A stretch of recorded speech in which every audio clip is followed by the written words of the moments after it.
ஜக்காத்தை ஒரு மனிதன் முறையாக நிறைவேற்றுகின்ற போது அவனுக்கு கிடைக்கின்ற முதல் பாக்கியம் அவன் நன்றி உள்ள அடியான் என்ற தரத்தை பெறுகின்றான். காரணம், அல்லாஹ் இந்த உலகத்தில் பலருக்கு தன் அடிப்படை தேவைகளை கூட நிறைவேற்றிக் கொள்வதற்கு போதுமான வசதி இல்லாதிருக்கின்ற போது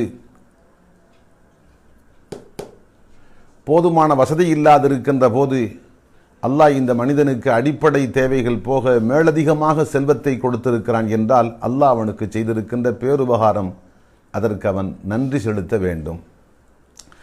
ஜக்காத்தை கொடுக்கின்றான் என்று சொன்னால் அல்ஹம்துலில்லாஹ், அல்லாஹ் கொடுத்த செல்வத்துக்கு அவன் நன்றி செலுத்துகின்றான். அதன் மூலம் அல்லாஹ் அவன் செல்வத்தை அழிவில் இருந்தும் பாதுகாப்பு செய்கின்றான், அதை பன்மடங்காக மேலும் பெருக்கி கொடுக்கின்றான். 2, ஜக்காத்தை ஒரு மனிதன் முறையாக கொடுக்கின்ற போது அல்லாஹ்வுடைய உத்தரவுக்கு கட்டுப்பட்டு பணிந்து நடக்கின்ற வாய்மையான அடிமை என்ற பெயரை பெறுகின்றான். அல்லாஹ்வுடைய உத்தரவுகளுக்கு கட்டுப்படுகின்றவன் தான் உண்மையான அடியான். அந்த தரத்தையும் ஜக்காத்தை முறையாக நிறைவேற்றுவதன் மூலமாக அவன் அடையப் பெறுகின்றான். 3, செல்வந்தர்கள் ஏழை எளிய மக்களிடத்தில் பாசத்தோடும் நேசத்தோடும் பரிவோடும் நடந்து கொள்ள வேண்டும் என்று மார்க்கம் வலியுறுத்துகிறது. ஒரு செல்வந்தன் ஜக்காத்தை முறையாக ஏழைகளுக்கு பங்கிட்டு கொடுக்கின்ற போது அவன் ஏழைகளிடத்தில் நடந்து கொள்ள வேண்டிய பாச நேச அந்த நடப்பை கடைபிடிக்கின்றான் என்ற பெயரையும் அவன் பெறுகின்றான். அதையும் தாண்டி அவனுடைய அகமும் புறமும் பரிசுத்தப்படுத்தப்படுகிறது. தன் செல்வத்தில் இருந்து கடமையான ஜக்காத்தை முறையாக ஒரு மனிதன் எடுத்து பிரித்து கொடுக்கின்ற போது உலோபித்தனத்தில் இருந்தும் கஞ்சத்தனத்தில் இருந்தும் அவன் பரிசுத்தம் அடைகின்றான், தூய்மை பெறுகின்றான். இன்னும் அல்லாஹ்வுடைய நேசத்துக்குரிய மனிதனாக அவன் மாறுகின்றான். அதே போன்று ஜக்காத்தை ஒரு மனிதன் முறையாக பிரித்து எடுத்து ஏழைகளுக்கு கொடுக்கின்ற போது அல்லாஹ் அவனுடைய செல்வத்திலே, மீதமுண்டான செல்வத்திலே அல்லாஹ் வளர்ச்சியை கொடுக்கின்றான். வெளிப்படையாக பார்க்கின்ற போது ஜக்காத்து கொடுக்கின்ற காரணத்தால் செல்வத்தில் குறைவு ஏற்படுவதை போன்று தெரிகிறது. ஆனால் அல்லாஹு ரப்புல் ஆலமீன் வாக்கு தருகின்றான், ஜக்காத்தை கொடுப்பதன் மூலமாக மீதமிருக்கின்ற செல்வத்தில் அல்லாஹ் அவனுக்கு வளர்ச்சியை கொடுக்கின்றான். அது மட்டுமல்ல, அதிலே பரக்கத்து என்ற அபிவிருத்தியையும் அல்லாஹ் ஏற்படுத்துகின்றான். செல்வம் குறைவாக இருந்தாலும் பெருஞ்செல்வத்தை கொண்டு ஆற்ற முடியாத பணிகளை எல்லாம் இந்த குறைந்த அளவு செல்வத்தை கொண்டே அவனால் ஆற்றி முடிக்க முடியும். அதுதான் பரக்கத்து என்பது. இப்படி அல்லாஹ் பரக்கத்தையும் அவனுக்கு ஏற்படுத்தி கொடுக்கின்றான். ஹதீஸே குத்ஸியிலே அல்லாஹுவின் திருத்தூதர் ஸல்லல்லாஹு அலைஹி வஸல்லம் அல்லாஹு சொல்வதாக ஒரு செய்தியை சொன்னார்கள். அல்லாஹு சொல்கின்றானாம், யப்ன ஆதம் அன்ஃபிக் உன்ஃபக் அலைக, மனிதா நீ செலவு செய், உனக்கு செலவு செய்யப்படும். என்ன பொருள்?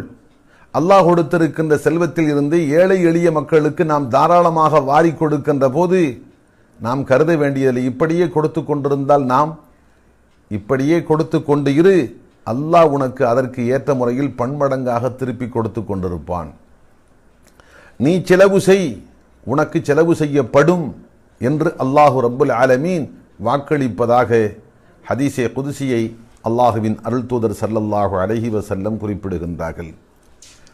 அன்புக்குரியவர்களே, ஒரு மனிதன் முறையாக ஜக்காத்தை கொடுக்கவில்லை என்று வைத்துக் கொள்வோம். அல்லாஹ் தன் மீது கடமையாக்கி இருக்கின்ற தன் செல்வத்தில் கொடுக்க வேண்டிய அந்த ஜக்காத்தை முறையாக கணக்கு பார்த்து பிரித்து கொடுக்கவில்லை என்று வைத்துக் கொள்வோம். மேல் கூறப்பட்ட இந்த பாக்கியங்களை எல்லாம் அவன் இழந்து விடுகின்றான். அது மட்டுமல்ல, மீதமிருக்கின்ற அந்த ஜக்காத்து பிரித்து கொடுக்கப்படாமல் எந்த செல்வத்தோடு ஜக்காத்து நிதி சேர்ந்து இருக்கிறதோ அந்த நிதி அழிவுக்கும் நாசத்துக்கும் பெரும்பாலும் இலக்காகி விடுகிறது. காரணம், அன்புக்குரியவர்களே, ஒரு மனிதனுடைய உடலில் அசுத்தம் சேர்ந்திருக்கிற, உதாரணத்திற்கு ஒரு புண் இருப்பதாக வைத்துக் கொள்வோம். அந்த புண்ணிலே சளம் கோதி இருக்கிறது. அப்போது மருத்துவர் என்ன சொல்லுவார்? அதை வெளியேற்றி விட வேண்டும். அதை நீக்கிவிட்டால் மீதமுண்டான உறுப்புக்கு ஆரோக்கியம். ஆனால் ஒரு மனிதன் அந்த அசுத்தத்தை நான் என்னை விட்டு நீக்க மாட்டேன் என்று சொன்னால் அது ஆரோக்கியமாக இருக்கின்ற மற்ற உறுப்புகளுக்கும் பாதிப்பை ஏற்படுத்திவிடும். அப்படியே புறையோடிக்கொண்டே போய்கொண்டிருக்கும். இதே போன்றுதான் செல்வத்தில் அறிந்தோ அறியாமலோ பிழையான கசடுகள் நம்மிடத்தில் வந்து சேர்ந்திருக்கும். அந்த மாசு கசடு இவற்றையெல்லாம் ஜக்காத்து என்ற பேரில் நீக்கிவிட்டால் மீதம் இருக்கின்ற செல்வம் பரிசுத்தம் பெறுகிறது, தூய்மை பெறுகிறது. ஆனால் இதை புரிந்து கொள்ளாத ஒரு மனிதன் ஜக்காத்து கொடுப்பதை இழப்பாக கருதி கொண்டு கொடுக்காமல் தடுத்து வைக்கின்ற போது மற்ற செல்வத்திலேயும் அது அழிவையும் நாசத்தையும் ஏற்படுத்துகிறது. சிலரை நாம் பார்க்கலாம், திடீரென்று விபத்துக்குள்ளாகிறார்கள், கடுமையான நோய்களுக்கு உள்ளாகுகின்றார்கள், பெரும் பெரும் அறுவை சிகிச்சைகளின் மூலமாக லட்சக்கணக்கான ரூபாய்களை இழக்க நேரிடுகிறது. திடீரென்று வெள்ளத்தால் செல்வம் அடித்து செல்லப்படுகிறது, நெருப்புக்கு இரையாக்கப்படுகிறது, பூகம்பத்தால் புதையுண்டு போகிறது. இன்னும் எத்தனையோ இயற்கை சீற்றங்கள் மூலமாக அவனுடைய காசும் பணமும் அழிவதை பார்க்கின்றோம். சிலபோது கொள்ளையர்கள் கொள்ளையடித்துக் கொண்டு போகிறார்கள். அநியாயமான முறையில் அரசாங்கத்தின் காரணமாக அரசாங்கத்தின் மூலம் கூட அவனுடைய செல்வம் பறிக்கப்படுகிறது. இப்படி எத்தனையோ பாதைகளில் அவனுடைய செல்வத்துக்கு அழிவு ஏற்படுகிறது. பெரும்பாலும் இப்படி அழிவும் நாசமும் ஏற்படுவதற்கு அடிப்படை காரணம் என்ன என்று நாம் சிந்தித்து பார்த்தால், அல்லாஹ் சொன்ன அந்த கடமையை அவன் முறையாக நிறைவேற்றி இருக்க மாட்டான். அதன் காரணமாகத்தான் அல்லாஹ் இப்படியெல்லாம் அவனுடைய செல்வத்துக்கு பாதிப்பை அல்லாஹ் ஏற்படுத்துகின்றான். ஒரு ஹதீஸிலே அருமை நாயகம் ஸல்லல்லாஹு அலைஹி வஸல்லம் சொன்னார்கள், ஒரு சமுதாயம் முறையாக ஜக்காத்தை பிரித்து கொடுக்கவில்லை என்று சொன்னால் அல்லாஹ் அந்த சமுதாயத்துக்கு மழை, வானில் இருந்து பொழிகின்ற மழையை தடுத்து விடுவான், நிறுத்தி விடுவான். வான்மழை பொய்த்து போய்விட்டால் பஞ்சம் ஆரம்பிக்கும், பின்பு வறுமை தொடர்ச்சியாக வரும், மக்களுடைய வாழ்க்கையை நெருக்கடிக்கு உள்ளாகும். ஆக ஜக்காத்து கொடுக்கவில்லை என்ற அந்த ஒரு காரணத்தால் அடுத்தடுத்து தொடர்ச்சியாக பல பாதிப்புகளை சமுதாயம் சந்திக்கின்றது. தெல்ல தெளிவாக சொன்னார்கள். அல்லாஹுவின் அன்னை ஆயிஷா ரலியல்லாஹு அன்ஹா குறிப்பிடுகின்றார்கள், மா ஹாலத்தத்தி ஜக்காத்து மாலன் கத்து இல்லா அஹ்லகத்துஹு. எந்த செல்வத்தில் ஜக்காத்து நிதி பிரித்து கொடுக்கப்படாமல் சேர்ந்து இருக்கிறதோ அந்த செல்வத்தை அந்த ஜக்காத்து நிதி அழித்தே விடும், அழிக்காமல் விட மாட்டாது. ஆக ஜக்காத்தை முறையாக நாம் கொடுக்கின்ற போது பெரும் பெரும் பலன்களை, பாக்கியங்களை நாம் பெறுகின்றோம். அதை முறையாக கொடுக்காமல் தடுத்து வைக்கின்ற போது பல பாதிப்புகளை நாம் அடைகின்றோம். அண்மை காலத்தில் நடந்த ஒரு சின்ன உதாரணத்தை குறிப்பிடுகின்றேன். மலேசியாவிலே ஒரு சகோதரர், நமது அதிரைக்கு பக்கத்தில் இருக்கின்ற முத்துப்பேட்டையை சார்ந்த ஒரு சகோதரர் ஒரு தேநீர் கடை நடத்தி கொண்டிருக்கின்றார். நமது ஊரை சார்ந்த ஒரு பெரிய ஆலிம் அவரை சந்திக்கின்ற போது கண்ணீர் மல்க அவர் குறிப்பிடுகின்றார், எனது வாழ்க்கையில் சுபிட்சமாக இல்லை, வியாபாரத்தில் பரக்கத்து இல்லை, நெடுநாளைக்கு பின்பாக எனக்கு குழந்தை பிறந்தது. அந்த குழந்தைக்கும் ஒரே நோய்க்கு மேல் நோய் மட்டுமல்ல, 2 கால்களும் நடக்க முடியாமல் கால் பிறண்டு சப்பானி என்று சொல்வார்களே பழக்கத்தில், அதுபோன்று கால்கள் 2ம் மடங்கி போய் நடக்கின்ற அந்த பாதம் மடங்கி போய் இருக்கிறது என்று சொல்லியிருக்கிறார். அப்போது இந்த நல்லடியார் அவரிடத்தில் கேட்ட முதல் கேள்வி, வளமையாக நீங்கள் ஜக்காத்தை நிறைவேற்றி வருகின்றீர்களா என்று கேட்டிருக்கிறார். அப்போது அவர் சொல்லியிருக்கிறார், அப்படி ஜக்காத்து கொடுக்கின்ற அளவுக்கு என்னிடத்தில் வசதி இல்லை, ஆனால் என்னுடைய மனைவியிடத்தில் போதுமான அளவுக்கு நகை இருக்கிறது. அந்த நகைக்கு ஜக்காத்து கொடுத்து வருகின்றீர்களா என்று கேட்டபோது இல்லை, நகைக்கு ஜக்காத்து கொடுக்கின்ற பழக்கம் இதுவரைக்கும் இல்லை என்று சொல்லியிருக்கிறார். அப்படி என்றால் உடனடியாக நீங்கள் கடந்த வருடங்களுக்கும் கணக்கு பார்த்து முறையாக ஜக்காத்தை கொடுப்பதற்கு ஏற்பாடு செய்யுங்கள் என்றார்கள் அந்த நல்லடியார். அதே போன்று அவர் மனைவிக்கு கடிதம் எழுதுகின்றார், முறையாக கடந்த வருடங்களுக்கும் சேர்த்து கணக்கு பார்த்து ஜக்காத்து கொடுக்கப்படுகிறது. என்ன ஆச்சரியம், அல்லாஹு அக்பர்! இந்த ஜக்காத்தை முறையாக அவர்கள் கணக்கு பார்த்து கொடுத்த ஒரு சில வாரங்களிலேயே அந்த குழந்தையின் கால் பழைய நல்ல நிலைக்கு திரும்புகிறது. குழந்தை மற்ற ஆரோக்கியமான குழந்தைகளை போன்று பூமியிலே கால் ஊண்டி நடக்க ஆரம்பிக்கிறது. அடிக்கடி நோய்வாய்ப்பட்டு மருத்துவமனைக்கு எடுத்துச் செல்லப்பட்ட அந்த குழந்தை நல்ல ஆரோக்கியம் பெற்று மற்ற குழந்தைகளோடு சந்தோஷமாக துள்ளி விளையாடுகிறது. அது மட்டுமல்ல, ஏறத்தாழ இந்த நிகழ்ச்சி நடைபெற்று ஒரு 20-30 வருடங்கள் ஆகிவிட்டது. அன்று தேநீர் கடை வைத்து போதவில்லை என்ற ஒரு நெருக்கடியான வாழ்க்கை வாழ்ந்து கொண்டிருந்த அவர், அதே சகோதரரை இன்று நாம் பார்க்கின்றோம், அவர் ஜுவல்லர்ஸ் தங்கக்கடை வைத்து லட்சமல்ல கோடி கோடியாக இன்று சம்பாதித்து கொண்டிருக்கிறார். அல்ஹம்துலில்லாஹ், அல்லாஹ் அவருடைய வாழ்க்கையிலே மிகப்பெரிய முன்னேற்றத்தை, மிகப்பெரிய மாற்றத்தை, பரக்கத்தை அல்லாஹ் ஏற்படுத்தி கொடுத்திருக்கின்றான். ஆனால் அவருக்கே இது புரிந்திருக்காத ஆரம்பத்தில். நாம் கடமையாகி இருக்கின்ற ஜக்காத்தை முறையாக பிரித்து கொடுக்காத காரணத்தால் தான் இப்படிப்பட்ட பாதிப்புகளை நாம் சந்தித்துக் கொண்டிருக்கோம் என்று நிச்சயமாக அவருக்கு தெரிந்திருப்பதற்கு வாய்ப்பில்லை. ஆனால் ஒரு நல்லடியார் மூலமாக சுட்டிக்காட்டப்பட்டு அவருக்கு உணர்த்தப்பட்டு அவரும் அந்த காரியத்தை முறையாக செய்தபோது அல்லாஹு ரப்புல் ஆலமீன் அவருடைய வாழ்க்கையிலே பெரிய மறுமலர்ச்சியை, மாற்றத்தை, திருத்தத்தை, முன்னேற்றத்தை ஏற்படுத்தி இருக்கின்றார். ஆக அன்புக்குரியவர்களே, இதெல்லாம் இந்த உலகத்திலே ஏற்படக்கூடிய பலன்கள் அல்லது பாதிப்புகள். ஆனால் மறுமையை பொறுத்த மட்டில் அல்லாஹு அக்பர், மிக கடுமையான செய்தி சொல்லப்பட்டிருக்கிறது. குர்ஆனிலே அல்லாஹு தஆலா குறிப்பிடுகின்றான், வல்லதீன யக்னிஸூன ذهب والفضة لا ينفقون ولا ينفقونها في سبيل الله.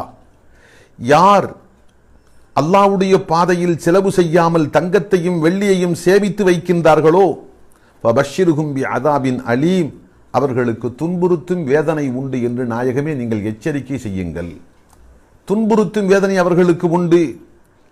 யௌம யுஹ்மா அலைஹா ஃபீ நாரி ஜஹன்னம், நரகத்து நெருப்பிலே அந்த ஜக்காத்து கொடுக்காமல் அவர் சேமித்து வைத்த அந்த செல்வம் பழுக்க காய்ச்சப்படும். காய்ச்சப்பட்டு ஃபத்துக்குவா பிஹா ஜிபாஹுஹும் வ ஜுனூபுஹும் வ லுஹூருஹும், அவர்களுடைய நெற்றி பொட்டுக்கள், அவருடைய நெற்றிப்புறம், அவருடைய விழாப்புறம், அவருடைய முதுகுப்புறங்கள் சூடு போடப்படும். அப்போது ஹாதா அவர்களுக்கு சொல்லப்படும், ஹாதா மா கனஸ்தும் லி அன்ஃபுசிக்கும், இதுதான் உங்களுக்காக நீங்கள் சேமித்து வைத்தவை. ஃபதூகு மா குன்தும் தக்னிசூன், நீங்கள் சேமித்து வைத்தவற்றை சுவைத்து பாருங்கள், அதனுடைய சுவையை இப்போது பாருங்கள் என்று அவர்களுக்கு சொல்லப்படும். அன்புக்குள்ளே எத்தனை கடுமையான செய்தி! இந்த ஆயத்துக்கு அல்லாஹுவின் திருத்தூதர் ஸல்லல்லாஹு அலைஹி வஸல்லம் விளக்கம் கொடுக்கும் போது இப்படி சொன்னார்கள், மாமின் சாஹிபி தஹபின் வலா ஃபில்லத்தின் லா யுஅத்தி ஹக்கஹா, தங்கம் வெள்ளியை உடைமை கொண்டிருக்கின்ற ஒரு மனிதன், சொந்தமாக்கி கொண்டிருக்கின்ற ஒரு மனிதன் முறையாக அதற்குரிய ஜக்காத்தை கொடுக்கவில்லை என்று சொன்னால் அந்த தங்கம் வெள்ளி உலோகங்கள் நரகத்து நெருப்பில் இட்டு அது தகரங்களாக மாற்றப்படும். பின்பு ஃபஉஹ்மிய அலைஹா ஃபீ நாரி ஜஹன்னம், நரகத்திலே அது பழுக்க காய்ச்சப்படும். காய்ச்சப்பட்டு நெற்றிப்புறம், விழாப்புறம், முதுகுப்புறங்கள் எல்லாம் சூடு போடப்படும். குல்லமா பரதத்து உஈதத் லஹு ஃபீ யௌமின் கான மிக்தாருஹு 50 அல்ஃப ஸனா, இது ஒரு சில வினாடிகள் கொடுக்கப்பட்டு நிறுத்தப்படுகின்ற தண்டனை அல்ல. அந்த பழுக்க காய்ச்சப்பட்ட உலோகத்தின் வெப்பம் குறைந்து அது குளிர்ச்சி அடைகின்ற போது மீண்டும் மறுமுறையும் அது பழுக்க காய்ச்சப்படும், சூடேற்றப்படும். இனி மறுபடியும் அவர்களுக்கு சூடு போடப்படும். இது எத்தனை காலத்துக்கு? 50,000 வருடங்கள். மறுமை நாள் நீதி விசாரணை என்பது 50,000 வருடங்களை கொண்ட கால அளவு. அந்த நீதி விசாரணை முடிகின்ற வரைக்கும் 50,000 வருடங்கள் அவருக்கு இந்த தண்டனை தொடர்ந்து நடந்து கொண்டே இருக்கும். கடைசியில் முடிவில் கேள்வி, நீதி விசாரணை எல்லாம் முடிந்ததற்கு பின் ஒன்று இவனுடைய இருப்பிடம் நரகம் என்று முடிவாகி இருக்கும், அல்லது சொர்க்கம் என்று முடிவாகி இருக்கும். அப்படி முடிவு தெரிகின்ற அந்த நேரம் வரைக்கும் அவனுக்கு இந்த தண்டனை நடந்து கொண்டே இருக்கும் என்று அல்லாஹுவின் திருத்தூதர் ஸல்லல்லாஹு அலைஹி வஸல்லம் விளக்கம் தந்தார்கள். மற்றொரு திருவசனத்திலே அல்லாஹு ரப்புல் ஆலமீன் குறிப்பிடுகின்றான், லா தஹ்ஸபன்ன அல்லதீன யப்கலூன பிமா ஆத்தாஹுமுல்லாஹு மின் ஃபத்லிஹி, அல்லாஹ் தன் அருளால் கொடுத்திருக்கின்ற செல்வத்தில் யார் உலோபித்தனம் செய்கின்றார்களோ, கஞ்சத்தனம் செய்கின்றார்களோ, பொருள் ஜக்காத்தை கொடுக்காமல் தடுத்து வைத்துக் கொள்கிறார்கள், யார் இப்படி செய்கின்றார்களோ, ஹுவ கைரன் லஹும், அது தங்களுக்கு நல்லது என்று அவர்கள் கருதி கொள்ள வேண்டாம். பல் ஹுவ ஷர்ருன் லஹும், அது அவர்களுக்கு தீங்காக இருக்கிறது. சயுதப்பகூன மா பகிலூ பிஹி யௌமல் கியாமா, கியாமத்து நாளையில் அவர்கள் எவற்றை கொண்டு கஞ்சத்தனம் செய்தார்களோ அவை அவர்களின் கழுத்துகளில் ஆரங்களாக மாற்றப்படும். இந்த குர்ஆன் வசனத்துக்கு அருமைநாயகம் ஸல்லல்லாஹு அலைஹி வஸல்லம் விளக்கம் சொன்னார்கள். ஒரு மனிதன் ஜக்காத்தை முறையாக கொடுக்காமல் செல்வத்தை சேமித்து வைத்திருந்தான் என்று சொன்னால் அது கொடிய விஷப்பாம்பாக, முஸ்ஸிரலஹு ஷுஜாஅன் அக்ரஅ, கொடிய விஷப்பாம்பாக அது மாற்றப்படும். அப்படி மாற்றப்பட்டு லஹு ஜபீபத்தானி, அதற்கு 2 நச்சு பற்கள் இருக்கும். யுதவ்விகுஹு, யௌமல் கியாமத்தி, கியாமத்து நாளையில் அவன் கழுத்திலே அது சுருண்டு கொள்ளும். சும்ம யாஹுது பில் அஹ்ஸமத்தைஹி, தன்னுடைய 2 தாடைகளை கொண்டு அவனை கவ்வி பிடிக்கும். கவ்வி பிடித்து அவனை தீண்ட ஆரம்பிக்கிறது. அப்போது அந்த பாம்பு சொல்லுமாம், அன மாளுக்க அன கன்சுக்க, நான் தான் உன் செல்வம், நான் தான் நீ சேர்த்து வைத்த பொக்கிஷம் என்று அந்த பாம்பு சொல்லும் என்றும் அல்லாஹுவின் திருத்தூதர் ஸல்லல்லாஹு அலைஹி வஸல்லம் சொன்னார்கள். ஆக அன்புக்குரியவர்களே, ஜக்காத்தை நாம் முறையாக நிறைவேற்றுகின்ற போது அல்லாஹ் இந்த உலகத்திலே பல வகையான பாக்கியங்களை நமக்கு தருகின்றான். ஜக்காத்தை முறையாக நிறைவேற்ற தவறுகின்ற போது இந்த உலகத்திலேயும் பாதிப்பு ஏற்படுகிறது, நாளை மறுமையிலேயும் மிகப்பெரிய பாதிப்புக்கு மனிதன் உள்ளாகுகின்றான். ஆகவே ஜக்காத்தை நாம் முறையாக கொடுத்து விட வேண்டும். அதையும் தாண்டி ஒரு இஸ்லாமிய நாட்டிலே வாழுகின்ற ஒரு குடிமகன் ஜக்காத்து கடமையானதற்கு பின்பும் அந்த ஜக்காத்தை அவன் முறையாக கொடுக்காமல் அவன் பின்வாங்குகின்றான் என்று சொன்னால், மார்க்க சட்டம் சொல்கிறது, ஆட்சியாளர்கள் அவனுக்கு உணர்த்த வேண்டும். ஜக்காத்து என்பது ஒரு கடமை, அதை முறையாக நிறைவேற்றுவது உன் மீது தார்மீக பொறுப்பாக இருக்கிறது, ஆகவே நிறைவேற்றிவிடு என்று அவனுக்கு உணர்த்த வேண்டும். அப்படி உணர்த்துகின்ற போது அவன் அதை ஏற்றுக்கொண்டு அவன் ஜக்காத்தை முறையாக கொடுத்து விட்டான் என்றால் அல்ஹம்துலில்லாஹ், பிரச்சனை முடிந்தது. ஆனால் அப்படி சொல்லப்பட்டதற்கு பின்பும் உணர்த்தப்பட்டதற்கு பின்பும் அவன் ஜக்காத்தை கொடுக்க மறுக்கின்றான் என்று சொன்னால் கேள்வி, ஜக்காத்து கடமை என்பதையே அவன் மறுக்கின்றானா, அல்லது கடமை என்பதை ஏற்றுக்கொண்டு விட்டு கொடுப்பதற்கு உலோபித்தனத்தின் காரணமாக அவன் பின்வாங்குகின்றானா? கடமையையே அவன் மறுக்கின்றான். அப்படியா? அவன் முர்த்தத்து, காஃபிர் என்று அவனுக்கு தீர்ப்பளிக்கப்படும். அவன் இஸ்லாத்தை விட்டு வெளியேறிவிட்ட, மதம் மாறிவிட்ட முர்த்தத்து. அவனை பொறுத்த மட்டில் ஆட்சியாளர்கள் ஒரு குறுகிய அவகாசம் கொடுத்து தௌபா செய்துவிட்டு திருந்திவிடு என்று வாய்ப்பு கொடுக்க வேண்டும். அந்த கொடுக்கப்பட்ட வாய்ப்பை அவன் பயன்படுத்தியதற்கு பின்பும் அவன் திருந்தவில்லை என்று சொன்னால் அவன் மதம் மாறிவிட்ட காஃபிர் என்று தீர்ப்பளிக்கப்பட்டு அவன் கொல்லப்பட வேண்டும். அவன் தண்டனை, மரண தண்டனை அவனுக்கு நிறைவேற்றப்பட வேண்டும். ஆனால் இன்னொரு மனிதன் கடமை என்பதை ஏற்றுக்கொள்கின்றான். ஆனால் உலோபித்தனத்தின் காரணமாக, கஞ்சத்தனத்தின் காரணமாக ஜக்காத்தை கொடுக்க அவன் முன்வரவில்லை என்று சொன்னால் மார்க்கம் சொல்கிறது, இவனிடத்தில் வலுக்கட்டாயமாக பறித்தெடுக்க வேண்டும். இஸ்லாமிய ஆட்சியில் இருக்கின்ற ஆட்சியாளர்கள் இவனிடத்தில் நிர்பந்தமான முறையில் ஜக்காத் நிதியை பிரித்து எடுக்க வேண்டும். தேவைப்பட்டால் அவனை கடுமையான தண்டனைக்கு உட்படுத்த வேண்டும். அப்படி நிர்பந்தமான முறையில் அவனிடத்தில் பறித்தெடுக்கின்ற போது இராணுவ நடவடிக்கை எடுத்தால்தான் அவனிடத்தில் எடுக்க முடியும் என்றிருந்தால் இராணுவத்தை நடத்தி சென்று இராணுவ நடவடிக்கையின் மூலமாக அந்த ஜக்காத் நிதியை பெற வேண்டும் என்று மார்க்கம் வலியுறுத்துகிறது.